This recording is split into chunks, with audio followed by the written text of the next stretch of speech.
ladies and gentlemen, ladies and sinners, what's happening this evening? Welcome to another Tuesday edition of the Sin City Sports Show presented by IE Sports Radio, your direct feed for all that is sports. I'm your host, Cale Henderson, and we are at it again tonight, man. Another show for Vegas, IE Vegas, man. The sports show built for the Vegas fans. Gotta love it. A lot of news to talk about today. There's a good possibility it could be a slightly shorter. I said that last time, but I have the talent of rambling, getting off topic, and finding something new to talk about while in show, so that way we can get our full hour slate. Because if I don't, the man, the myth, the legend, Larry B himself could get after me. I hate for that to happen. We get enough messages on our band app. Just kidding, man. I love that thing. It's pretty awesome. Happy to be back on, folks. You know how it goes. The Sin City Sports Show airs 7 p.m. Pacific Standard Time to 10 p.m. 9 p.m. Central Standard Time, 10 p.m. You know, we just roll, man. We're rolling. We're killing it. Vegas sports area is busy right now, too. Why? Las Vegas Aces are still under a wave, man. A heat wave. They're still killing it. One of the tops of the WNBA. UNLV announced some schedule or future highlights, future opponents that are happening.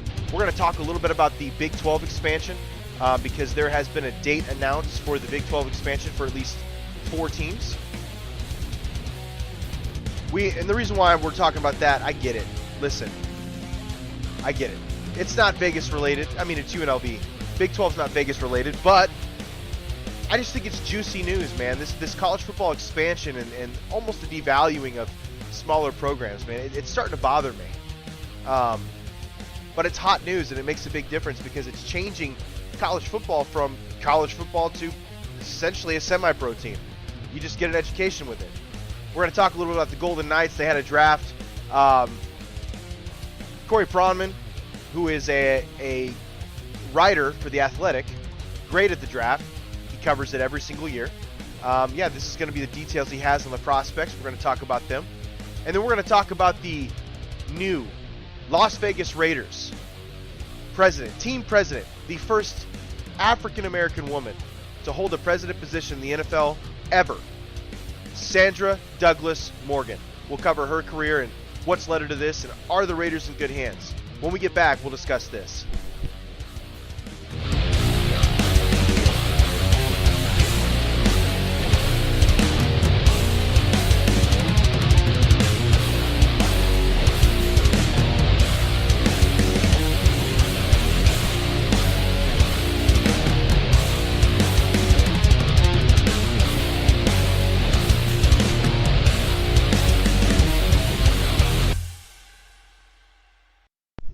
And we're back for another Tuesday night edition of the Sin City Sports Show presented by IE Sports Radio. I'm your host, Cale Henderson, and we're at it again. Get at us on our Twitter forums, by the way, at SinCity_IESR, at Cale_Henderson, with anything you guys want to talk about, topics. I don't care what it is. Food that you ate for the day, what your thoughts are of the upcoming Las Vegas sports, what your thoughts are of the college football expansion, because we've been touching on that on a week-to-week basis. It seems like it's big news, man. It's huge business news. Our man, Taryn Rodriguez, the man, the myth, the legend himself, is in here. Did somebody say rambling? Because the Las Vegas Ramblers, they're no joke. Don't look now, but those Las Vegas Ramblers continue to do amazing things in the NVA, the National Volleyball Association, for you folks that don't know, because I didn't until I met Taryn, to be honest with you. They finished the regular season 9-1 and are looking really good in going into the playoffs. Excellent. What's their seed, Taryn? Keep us updated, man. I love it. I'll share your news because you're a good man and you're always listening to the show. And it's Las Vegas related. Why not? Before we get into that, we got to talk about the homeboys that pay the bills. The Southern California Warriors semi-pro football team. The world of semi-pro sports is unlike any other sports organizations. Players pay to play in hopes of so many different outcomes, whether it's playing to get filmed to try out for professional teams, big-time colleges, or just playing to stay in shape. No matter what, all semi-pro players have one thing in common, and that's playing for the love of the game. The SoCal Warriors have been on a quest to earn titles and give players second chances since 2017. Whether you're in Southern California or anywhere in the world, give semi-pro sports a chance if you love your sport. You may get that second chance you've been waiting for as an athlete. Social media, Twitter at SoCal Warriors, Instagram at Southern California underscore Warriors, and the Southern California Warriors Facebook page. Check that out. Then we got to talk about our platform, IE Sports Radio, which has been on air for 8 years now. IE Sports Radio has been bringing you amazing content, ranging from interviewing legendary athletes to building tailor-made shows dedicated to all major sports cities around the country. All the while, we've continued to be by the fans and for the fans, and with your help, we are ready to take the next step.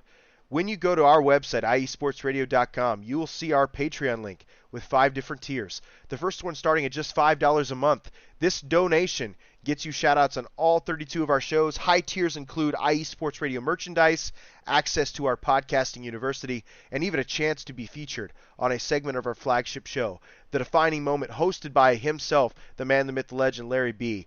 Thank you all very much for continuing to make IE Sports Radio your direct feed for all that is sports. Gotta love it. Gotta love it. Vegas is crazy right now, folks. Why? Because, one, it's hot. All right, it's nuts.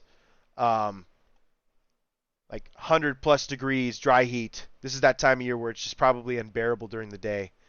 But a lot going on, especially in the sports venture. The Las Vegas Aces are killing it still. As far as the standings are concerned, they're still first in the West by half a game. It used to be 2 games. For majority of the season, it was 2 games. They've had some falls.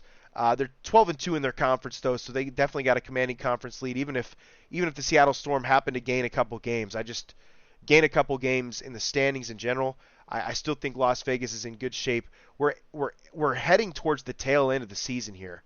There's realistically only 1, 2, 3, 4, 5, 6, 7, 8, 9, 10, 11, 12, 13, 14 games left. That's not very many games.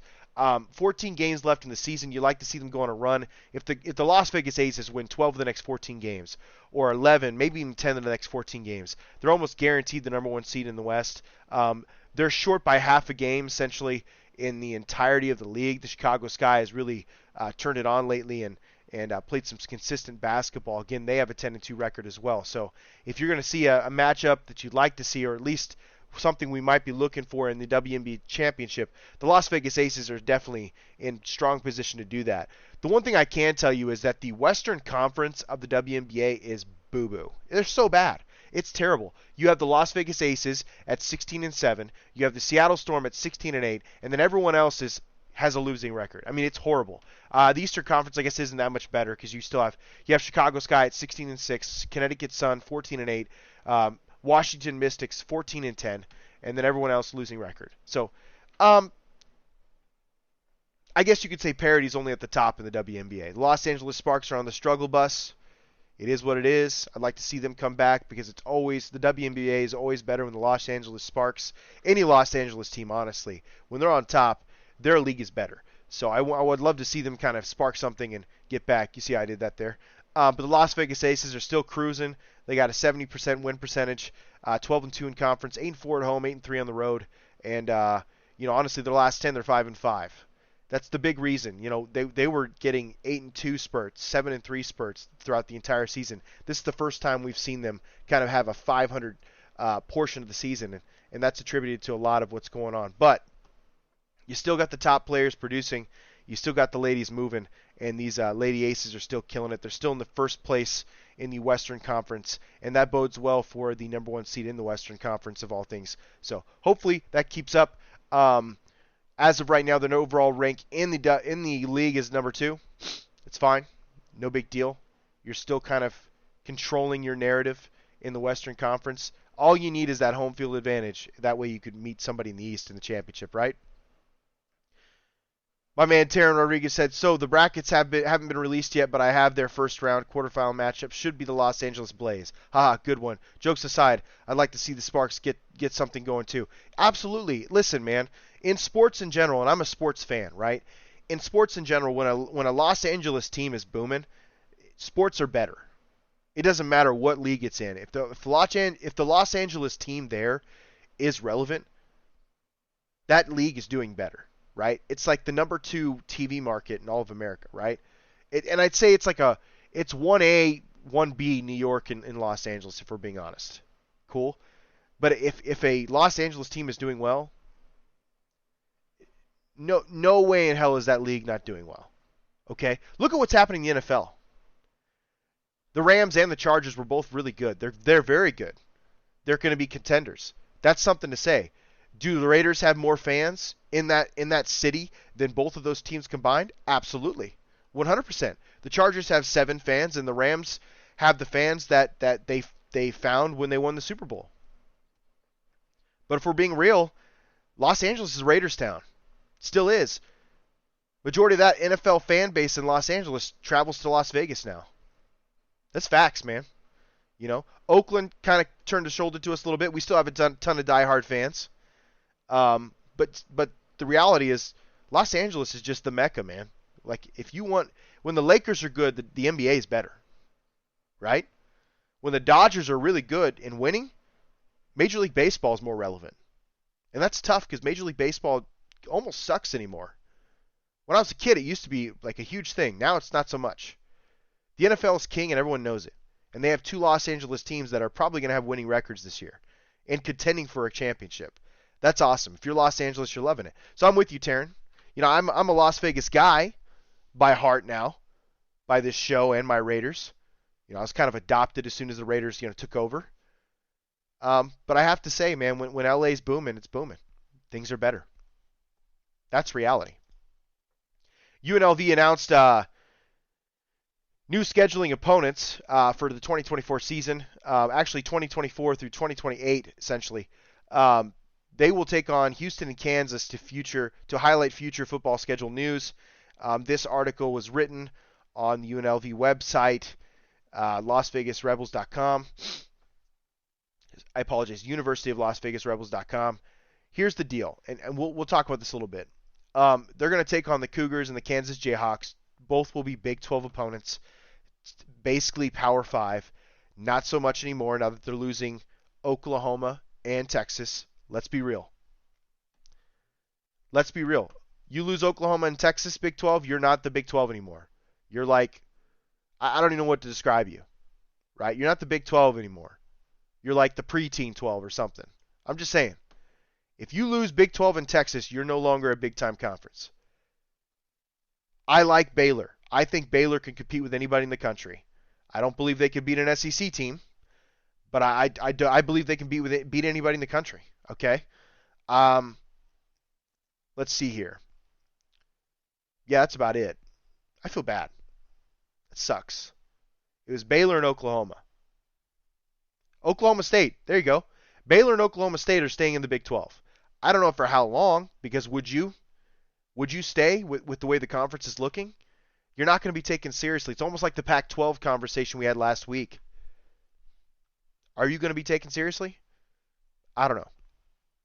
But home away games in 2024 and 2028, Houston and Kansas, those would be good additions to the schedule. Listen, if you're UNLV and you're the group of 5, right? And I think you'll stay there unless the Pac-12 extends an offer. UNLV, it's good to have those types of Power 5 opponents, especially when those Power 5 opponents are in decent conferences. Again, these guys aren't going to be in deep. And we'll say it like this. The Big 12 Conference is announced, okay? Officially, it will expand to 14 in 2023 after AC reaches agreement. This was of June 10th, 2022. I'm sorry I missed this news, but it's more relevant now in our show because we've been talking about the college football expansion for a while. I'd say the last 3 weeks. We've been kind of hitting on those tough points. The reality is you're losing Oklahoma and Texas, Big 12, so you're no longer the Big 12. Sorry. You're like the little bro 12 or whatever you want to call it. Sidekick 12. You're not really you're an afterthought. You're not a big conference anymore. You have Baylor and Oklahoma State, and that's it. Texas Tech may be on the rise, but the 3 teams they will be adding for sure will be Cincinnati, Houston, and UCF. Cincinnati's a great addition. Taryn Rodriguez said, the 12. Adam chimed in and said, hello, hockey wrap-up is done. I know, and on time. Crazy. I love my Neutral Zone guys. If you guys get a chance, watch the Neutral Zone or listen to the Neutral Zone because Adam runs a hell of a show. First of all, he's got a great radio voice. Secondly, I just like the way he conducts his business with Zach. I think they do an excellent job over there. I used to be the host of the Neutral Zone, and they do it way better uh, than my former boy did. And I'm telling you guys, I think Adam does an excellent job. Nico Green used to be my co-host, and he was a boss. When he was available, we had an electric show. You guys do an excellent job. I'd even say you guys probably do it better. Larry might say different because he was a huge fan. Let's be honest. But I think you guys do a great job over there, man. Seriously. Nico Green!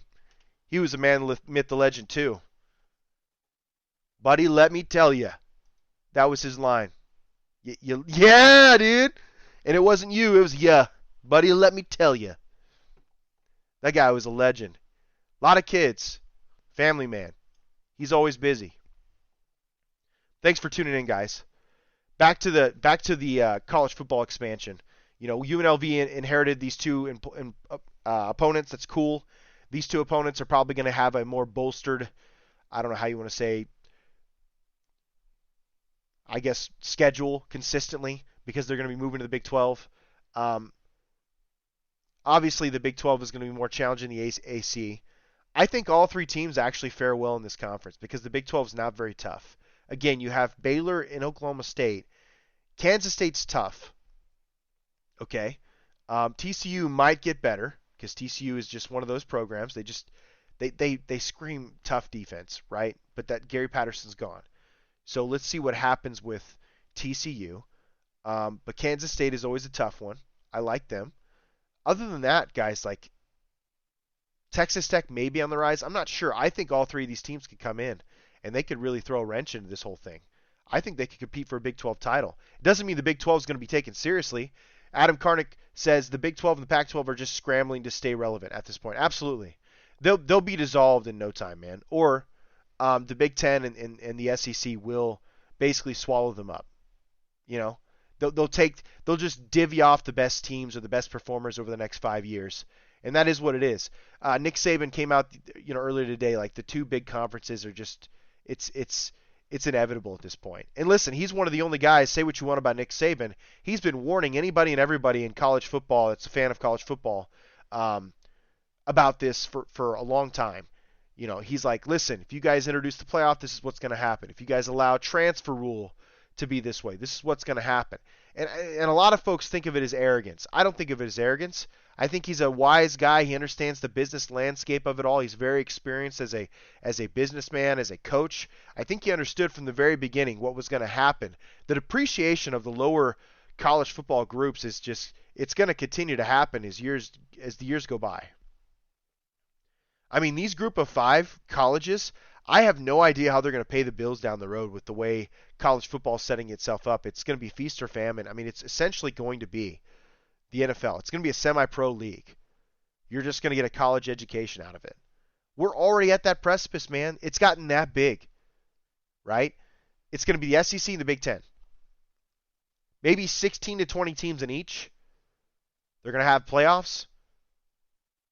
And I'm telling you, no, Adam says the playoffs could actually prevent this from happening. They just need to be structured better. Yeah, and as of right now, the playoffs, the way it's structured, could prevent it from happening, but it's not going to stay that way. The more these conferences continue to grow, the more likely they're going to be of expanding the playoffs. And that's ultimately what college football wants. They want an expansion of playoffs so that way they can get more money from the television providers. That way they can make more money in general, the NCAA and NCAA football in itself. So it's sooner or later it's going to be structured to be just like the NFL. Maybe slightly more teams in the playoffs. But it's going to be like that on a year-to-year basis. And if I'm with Nick Saban, I think that depreciates some of the games that you play. I hope it doesn't add any more games. They're college athletes. They don't play as many games as NFL athletes, but they shouldn't. They have to focus on school. It's not like you're a professional athlete and that's your job, right? You just focus on your craft. We're talking about college athletes that have to focus on school too. And I get these days, colleges do a great job of providing resources that other colleges don't, right? Especially these major colleges to make sure these kids pass classes and get their stuff done. Their facilities are essentially made for tutors to come in. That way the athletes never leave. They're luxurious. They're comfortable. They're made so that the athletes don't leave. They stay there and they're productive members of the campus, of the college football team, right? That's how that's all structured. I don't know, Adam. I get where you're coming from, and I went off on a side tangent there, but the point is I don't see any way that within the next decade we are not seeing two super conferences. And we're seeing like not a Super Bowl, but the national championship is almost treated like a Super Bowl.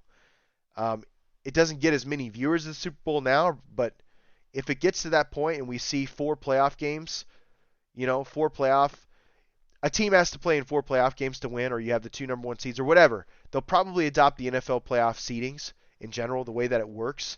I think it's a detriment to the lower college programs. I really do. I think it sucks. I have no idea how they're going to pay their bills in the next 10 years. I have no idea how they're going to stay relevant. That means a lot of money for the community and honestly the education force. Now I'll say this: sometimes I think college education is more than what it's advertised, right?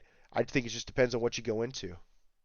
So I just hope all of this doesn't crash the overall experience of college football. And it's almost inevitable at this point. It's going to change it. It's going to be more of a pro league than a college football experience. And I hope everybody's ready for that, because what we've seen the last 20 years, it's going to be nothing like that in the next 10 years. So that's just kind of my, thoughts on the expansion, what seems to be weekly thoughts. And now that we have a hard date, it's July 1st of 2023, the trios that I mentioned, UCF, Houston, and Cincinnati, will join the Big 12. And all three of those opponents will be opponents eventually of the UNLV Fighting Rebels, because that's kind of what they aligned. So football schedule, it's enhancing. They're adding tougher teams. We see a Vanderbilt on their schedule. Michigan, that would be tough. Oof. Army, super cool to see. So yeah, UNLV start trying to add some tougher opponents, maybe add a little more oomph to their schedule as the future goes on. Because listen, this could be a good year, man. We could see a bowl year, and if that happens, that just builds momentum. I just hope that the momentum isn't squandered because of the efforts to create the big business college football that everyone's talking about. So with that said, we're gonna go to a quick break. I want an opportunity to play the commercials of all my fellow co-hosts at IE Sports Radio, give them some love because they deserve it. When we get back, we're going to talk Golden Knights. We're going to talk about their draft class. We have an article in front of me by Corey Pronman, who is a writer for The Athletic, who covers the Golden Knights. He's got a grade for them. We're going to go over the picks and his thoughts on them, just general thoughts on the players, and what that possibly means, in my opinion, for their route this year. As Adam said, they're young kids, so maybe not a huge impact, but we'll see.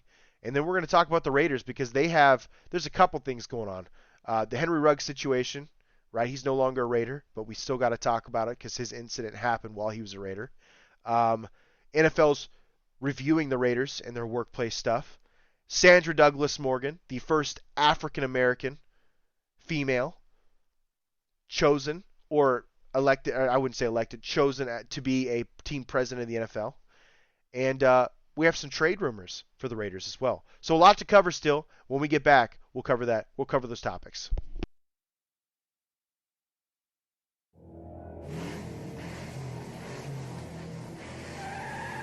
Motorsports takes many forms, and there's one show on IE Sports Radio that's ready to cover it all.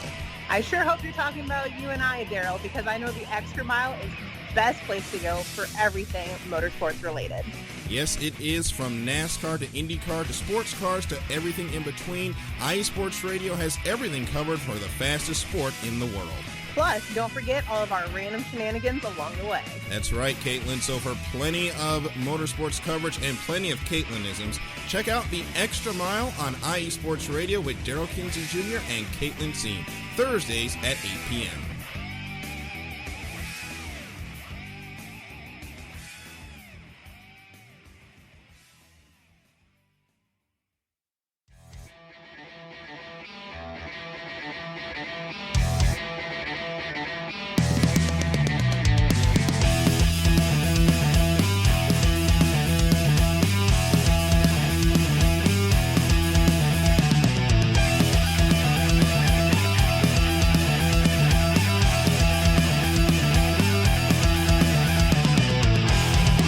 It's IE Sports Radio. It is your direct feed for all that is sports. It is Philly Sports Talk with Cash and Chris every Tuesday night right here on IE Sports Radio, your direct feed for all that is sports. Philly Sports Talk with Cash and Chris is the most comprehensive view on Philadelphia sports exclusively right here on IE Sports Radio. You know what it is, your direct feed for all that is sports. Tuesday night, IE Sports Radio, Philly Sports Talk with Cash and Chris.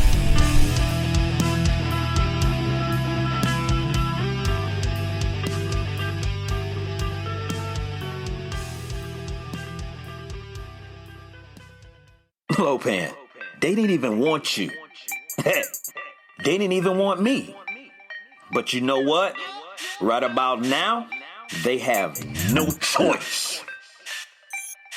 Looking for the real sports talk? Talk that's for us, the people? Look no further. The Wait a Minute Show, a prime time sports comedy cocktail that tucks you in at night. Join me and Lopan Wednesdays at 9 p.m. Eastern Standard Time on the 2livestewsradio.com and Saturday 8 p.m. Eastern Standard Time on the waitaminuteshow.com. Sounds like a plan to me. Ain't that right, Lopan? Indeed.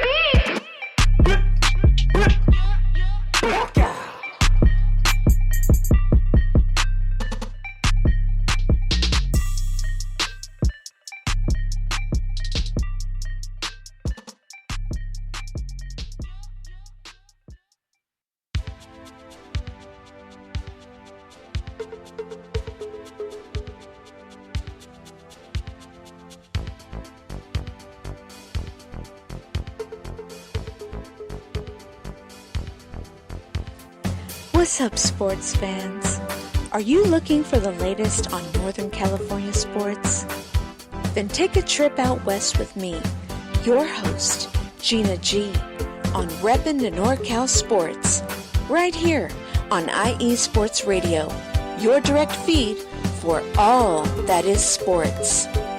I'll be bringing it to you all the way live every Monday at 3 p.m. Pacific, 6 p.m. Eastern. And it's always a packed show. I'll bring you everything Dynastic 49ers, the bite of the San Jose Sharks, torture of the San Francisco Giants, the Golden State Warriors that we still believe. Then take you across the bay to the rise and grind of the Oakland A's. I've got you covered on college ball from the Cal Bears to the Stanford Cardinal, so that no matter what, reppin' in NorCal sports is always reppin' the Bay.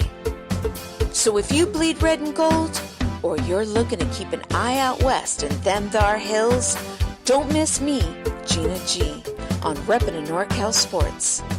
Catch me every Monday at 3 p.m. Pacific, 6 p.m. Eastern, and I'll have your fandom repped harder than a trio of defenders guarding Stephen Curry before his buzzer beater is Gucci.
Welcome back, ladies and sinners, to the Sin City Sports Show presented by IE Sports Radio. I'm your host, Cale Henderson. We're back at it again every Tuesday night. You guys know how it is. 7 p.m. Pacific Standard Time. We are rolling. Talking about Vegas, IE Vegas. The sports show built for the sports fans of Vegas. We love it. Get at us on our social media, Twitter, at SinCity_IESR. You can get at me on my Twitter, at Cale_Henderson, and we will reply to anything you guys have to offer. Because we're always about discussion. We've been discussing what tonight already? The Lady Aces are still killing it. Top of the league in the WNBA. UNLV has new opponents. Some of college football's expansion. We went on a tangent a little bit there. Devaluation. How there's basically only going to be 2 super conferences soon. Here's a poll question for you guys. Guess it's not necessarily a poll question, but just thoughts. Questions for you folks. What teams from the remaining conferences, or what teams outside of the SEC and the Big Ten would you want in your conference? Which ones do you think would be best fits for the ACC or the SEC and the Big Ten? They're reasonable questions asking them, right? Just saying. I think we're looking at a point where you could start identifying which teams really fit in which conferences. It'll be interesting. Can ACC hang on? Can they add some teams? I mean, UCF is one of the bigger AACs, and they're going to the Big 12. That's kind of a big deal. It's too big of a jump for the SEC already, but it'd be interesting. I don't know, a lot to think about. What teams do you think outside of the SEC and the Big Ten would fit in either of those conferences? You guys kind of understand the landscape of college football and the way those two conferences are built from top to bottom. So let's get some ideas. Let's get some feedback out there as to what teams you think would fit in those conferences. Because that's eventually what we're heading to, let's be honest. Golden Knights just had their draft. Corey Pronman wrote an article about it. Corey Pronman is an athletic, or writer at The Athletic, who covers the Las Vegas Golden Knights. And overall, I'll cut to the chase. He gave them a C. Las Vegas didn't have a first rounder. Again, we've talked about this for weeks on the show. Las Vegas had a habit of trading away those assets to bring in players that they think would be an impact. That way, their competitor. That's just something they've always done. I don't know. I do believe that overall. Let's just get into what he had to say. Matyas Saplaviv, I mean, that's tough. It's Saginaw, OHL. 6'3", forward. 183 pounds. Played a significant role in Saginaw. Czechia U18 or the under 18 team. It's like Adam said, a lot of these kids are 18 and under. They're getting drafted to play in a development league.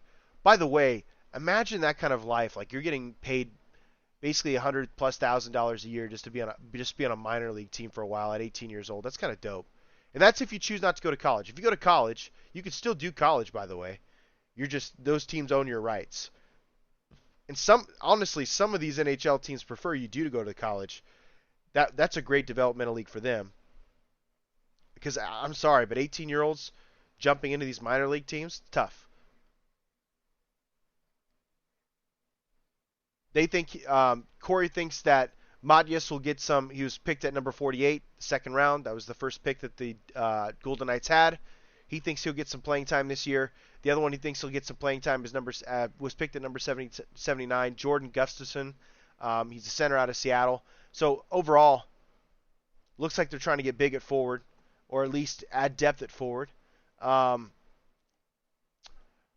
This is an interesting one because I'm a. Let's take a look here. Adam said a lot of big guys went early in the draft this year. I guess size still matters in the NHL. Listen, man, physicality matters in general. Yeah, absolutely. Some of the younger Twitch guys like the old Jonathan Taves and I don't know why I'm thinking of Patrick, those guys, Patrick Kane, those types of guys, man, they're just, that team was different. That Chicago team was built on speed and puck movement. I don't know if we'll really ever see that again, but those types of guys are an afterthought. I'm with you, Adam. It's kind of crazy because those teams were so dominant and they weren't very big, but they were brutal. They were aggressive guys. Cameron Whitehead out of Lincoln, Nebraska, the Lincoln Stars Hockey USHL goalie, number 128. It's interesting.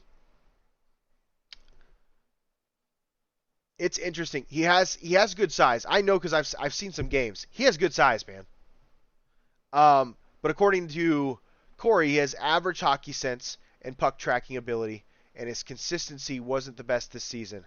On his best night, he looked like an NHL goaltender. Excellent. It's good to hear. Again, he's like 19 years old. Who cares? But I'm happy for the former Lincoln Star. I'm a Lincoln, Nebraska native. Lincoln Stars hockey has been producing NHL players for a long time. Honestly, like low key, some decent players, and this is awesome. I think it's great. They picked up Patrick Guay, center, Charlottetown. Man, they're going heavy on the centers this year. Picked 145. Might have something to do with their salary cap issues and how majority of their major forwards are 30-plus years old. 177, Ben Hammerling, right wing, Everett, WHL. Oh, wow, the first defenseman, 209. Chilliwack, BCHL. His name is Abram Wiebe. Yeah, Corey Proman just basically, I mean, he's not colorful, but he's basically stating he doesn't think this group is going to be very impactful for year one. But overall, I mean, it was a so-so draft. This is a team that could still contend this year. Seriously, if everybody comes back healthy and they figure out the cap issues, the Golden Knights, for no reason at all, shouldn't be thinking they shouldn't be thinking contention, because they can compete with anybody when they're healthy. They've shown that for years. As a matter of fact, the Avalanche, who just won, this team was a thorn in their side with the way they play hockey. Not saying the Avalanche wouldn't have beat them this year anyway because they were special. Just stating the fact. Golden Knights were a thorn in the Avalanche side for the last few years. It just so happens the Golden Knights were injured this year. Like 50% of their good players weren't available most of the season. Missed 30 games or more. I don't think it's a coincidence that the one thorn in the Avalanche side the last few years just wasn't healthy. Is there more to that? What do you think, Adam? You're listening. It is what it is. If Vegas solves the cap, they'll be fine.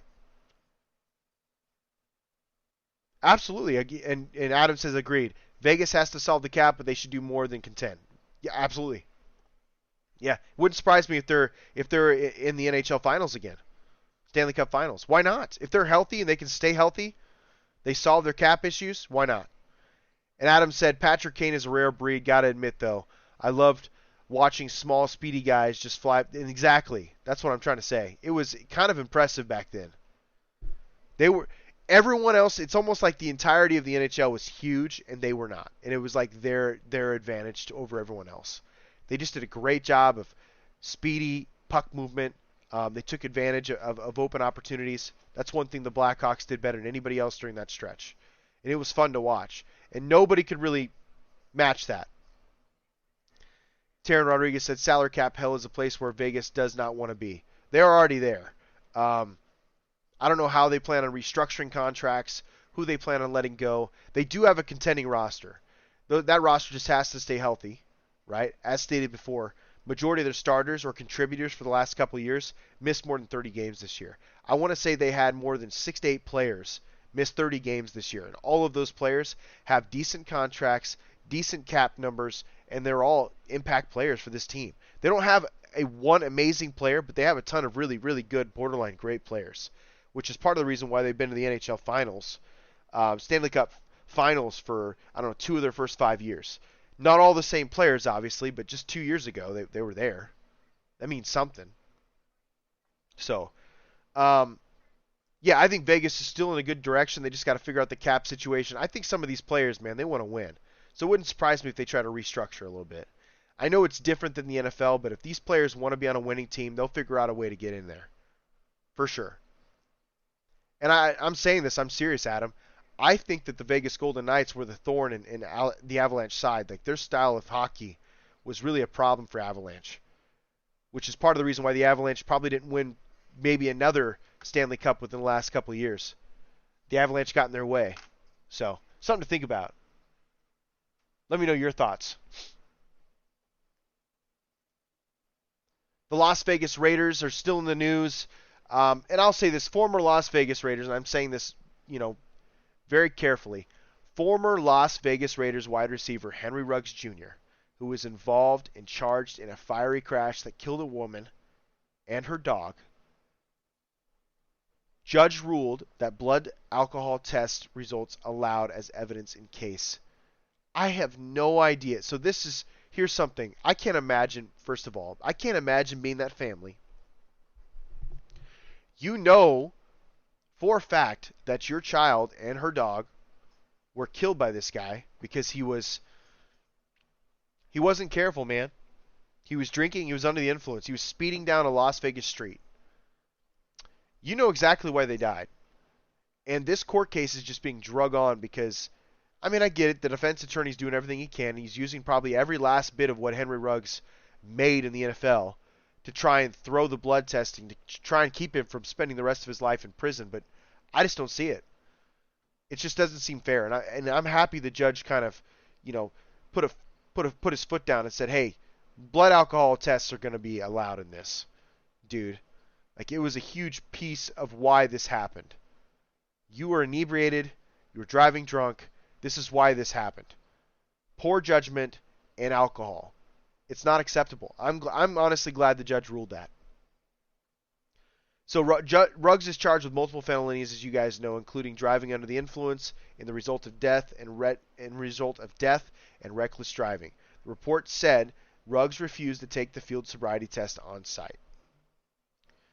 So, which means he was taken into custody, and they did the blood alcohol testing there instead of on site, and it's going to hurt him. It's just kind of how it works.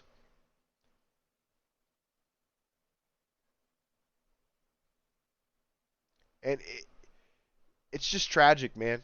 It's just tragic, honestly. The guy had everything in front of him. That young girl probably had everything in front of her too. And I just can't imagine being the family awaiting to hear this type of crap, knowing that this happened and it being drug on. He's just grasping. Henry Ruggs is just grasping at straws at this point. And he's honestly fighting for his freedom here because he's going to spend probably the next 25, if not to life, in jail. And he should, unfortunately. I hate to say that. But yeah, if convicted, the 23-year-old faces a minimum of 2 years and a maximum of 50 years in prison. This dude will serve like 25 years to life. It is what it is. Hey Gina, I played your welcome to the show. Thank you. I played your commercial. Your drop. You have the longest one at IE Sports Radio. I'll give you that. But it's very soothing. It gets you into the mood. Even if it's talking about those slummy or scummy Warriors, it gets you in the mood, man. Love it. And I'm glad I said that here because you can't say anything back to me but in the chat. But hey, go San Francisco Giants. Go San Francisco. Hope that smooths things out. So yeah, the Raiders are in the news, obviously, for dramatic things as always. The Henry Ruggs situation was just a tragedy. Nobody wanted that to happen. Nobody expected that to happen. It's ridiculous. And I just didn't see anything good coming out of this, and I'm so glad the judge ruled that, hey, alcohol test results allowed as evidence in this case. It's relevant. It's definitely a huge piece as to why this happened. We're not letting that go. Moving on, the NFL transitioning over to more drama. The NFL has been reviewing the workplace policies and practices with the Raiders. We've talked about this for a couple shows, basically stating that, an unnamed, and I want to say it was almost by the same NBC Sports, but an unnamed lawyer or litigator for the NFL or big personalities over the years basically stated that Mark Davis is not a fool. He's hired and fired people. He's made mistakes. He's learning as he goes. But he wouldn't have fired the people he's fired if he didn't feel like he had grounds to do it. And with that said, Roger Goodell and the league basically said the league has been reviewing with the club its workspace policies and practices. The team is committed to fostering a professional and respectful environment for all employees and recently announced a new team president, Sandra Douglas Morgan, and new senior HR leadership who will provide strong leadership across all facets of the organization. We look forward to working closely with the Raiders and all clubs to ensure that our workplaces are professional, respectful, inclusive, and give all employees an opportunity to grow and contribute. So basically what they're trying to say is, even if they found something, it is what it is, like they're moving on, because the Raiders are making a change. Okay? Segue. The Raiders made history. They are the first team in NFL history to hire an African American female as their team president. That's huge. It's monumental. Which is not surprising, though, because if you know the Las Vegas Raiders, you know for a fact that they have been a franchise that's been all about inclusivity and diversity. And you wouldn't even think of it like that. Al Davis, he just hired people he thought were the right fit. He didn't care what you looked like. Black, white, brown, blue, green, or orange. If you knew football and you were going to make the Raiders better, you were hired. It just so happened he was colorblind. And those people of color that were working for him, that showed they have promise, were hired by him because of their rep. But that's the real story, guys. He didn't care what you look like. Regardless, it matters. It matters that the Raiders basically had the first African American coach ever hired. It matters that they had the first Hispanic coach ever hired. Seriously. I think it's incredible. They had the first female. They had the first female as team president, Amy Trask, who is a legend in the Raiders community, by the way, on Raiders Twitter as well. White, female, but still, at her time in the early 2000s, late 1990s, early 2000s, she was the first female ever hired by the Oakland Raiders, or by the NFL, to be a team president. A little over 20 years later, we now have a first time African American female representative, Sandra Douglas Morgan. And this lady means business, guys. She's been a lawyer for more than 20 years. Okay? That's crazy to me. She's been a lawyer for more than 20 years. So she understands the law side of it. She knows how to follow the rules. She understands the litigation side of things. From a business perspective, let's just kind of go over a resume if you guys can. And this is a big congratulations to her. I'm super happy for her. I was talking about her with my girlfriend who's in the other room. Like, she's just so, not only is she like overqualified with a resume, she's overly attractive. I'm gonna say it right now. I have a huge crush on Sandra Douglas Morgan already. Good Lord. But this lady's crazy, dude. Here's her professional life.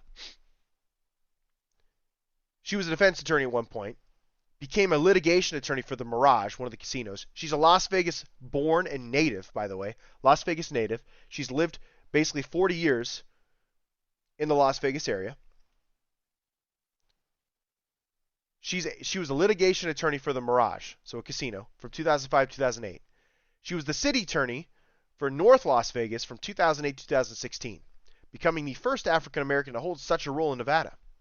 This lady is a boss. She's breaking barriers everywhere. She was the director of external affairs for AT&T Services from 2016 to 2019. AT&T is trash services, but they run a top-flight organization.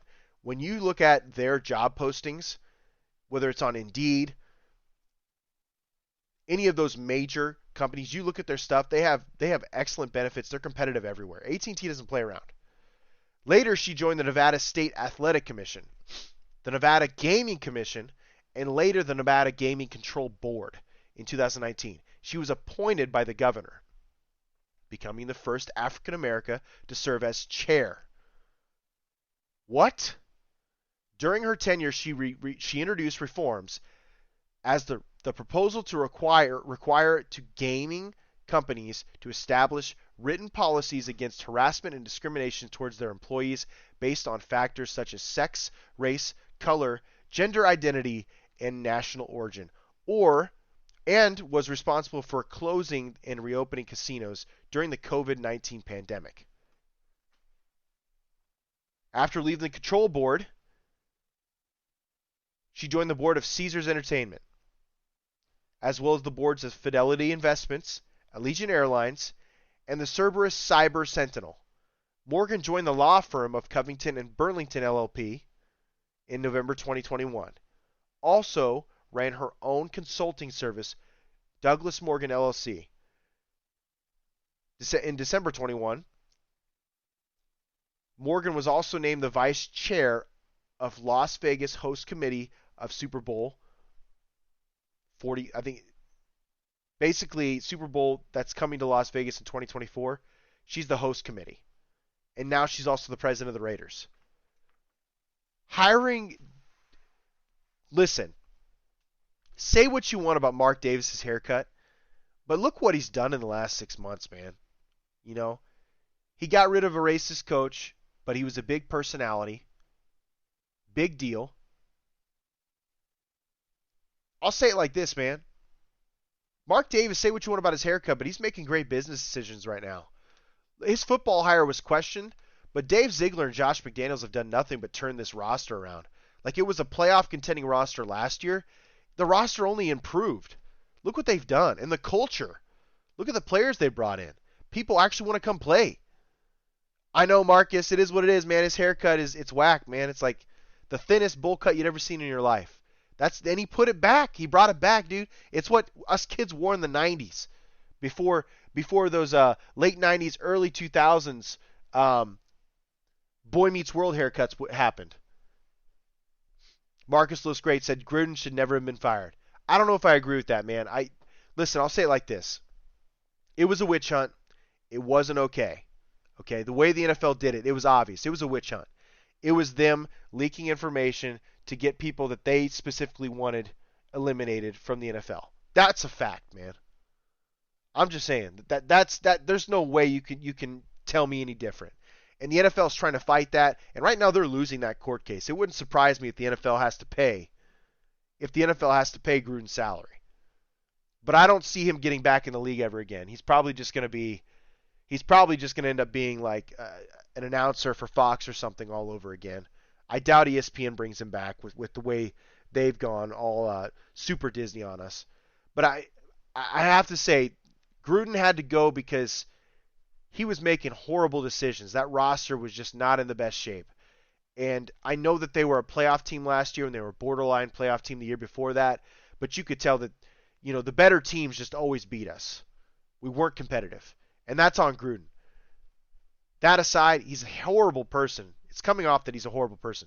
So I'm just not about it. I like the new change. On top of that, Mark Davis says, you know what? I'm going to hire a Las Vegas native who has experience in making some of the best casinos that we know of, some of the richest casinos that we know of, better. Make them tons of money. I mean, she was asked a question at her hired press conference. Are you going to start allowing basically gambling machines in the stadium to pick wins? And she goes, it's on topic, but no comment at this time. This lady's going to just make nothing but money for the Raiders. Not to mention she's a great human being, and she's a perfect hire for what happened. Taryn Rodriguez said Rich Bisaccia for interim of the coach of the year. Listen, man, he did a great job, but he also showed that he wasn't that great of a head coach. I mean, again, we lost to teams that we shouldn't have, like the Giants, the Washington Redskins, and then we turn around and we beat the Chargers and stuff. That's just preparation. That has to do with coaching. It got better, but it is what it is. It's how it is. So hats off, by the way, to the Las Vegas Raiders for hiring Sandra Douglas Morgan. I wish her nothing but the best, and I hope she's there for 20 years. And the Raiders win a bunch of Super Bowls with her as the team president, and Dave Ziegler and Josh McDaniels running the football program. Side note, before we head out here tonight, I did want to touch topic that there's some trade rumors with Kenyon Drake. Kenyon Drake has been in trade rumors lately, And a lot of that has to do with the fact that the Raiders have a ton of running backs now. On top of that, they drafted that Zamir White kid, Zeus, out of Georgia, who is a beast. He's likely going to replace both Kenyon Drake and Josh Jacobs soon enough.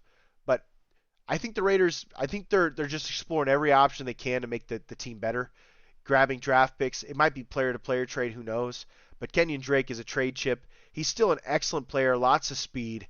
I hope he stays on the roster because that running back by committee of three guys, Josh Jacobs, Kenyon Drake, and sorry, all of a sudden I'm blanking. I don't know why. But Zeus, Zamir White, would kill it. They'd absolutely kill it. It'd be a hell of a rotation. You wouldn't have to worry about injuries as much. Not to mention you have the receiving core they have. This Las Vegas Raiders team is loaded right now, dude. The only question mark is their offensive line. Hopefully they address that, but that can be done at any time. That can be done at any time.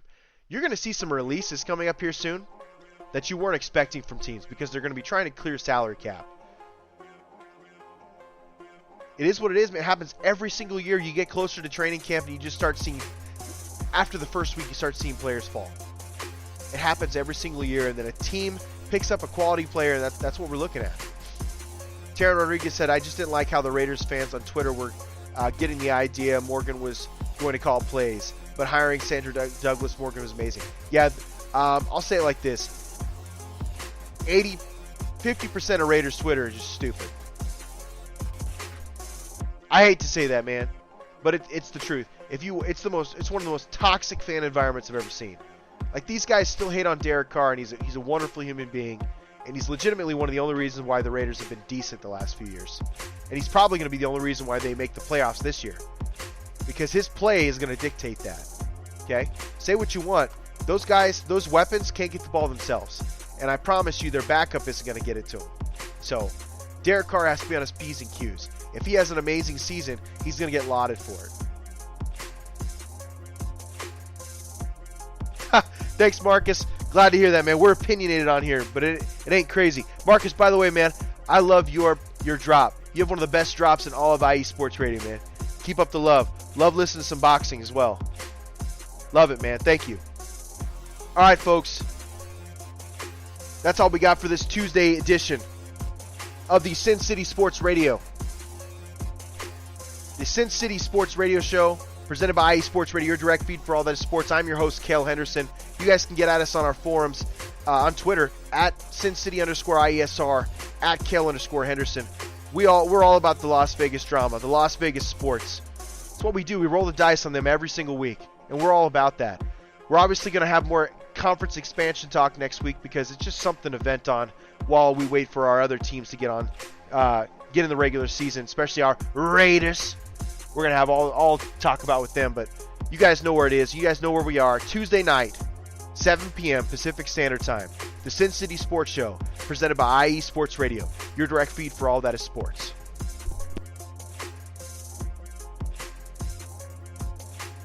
And love, peace, and hair grease, folks.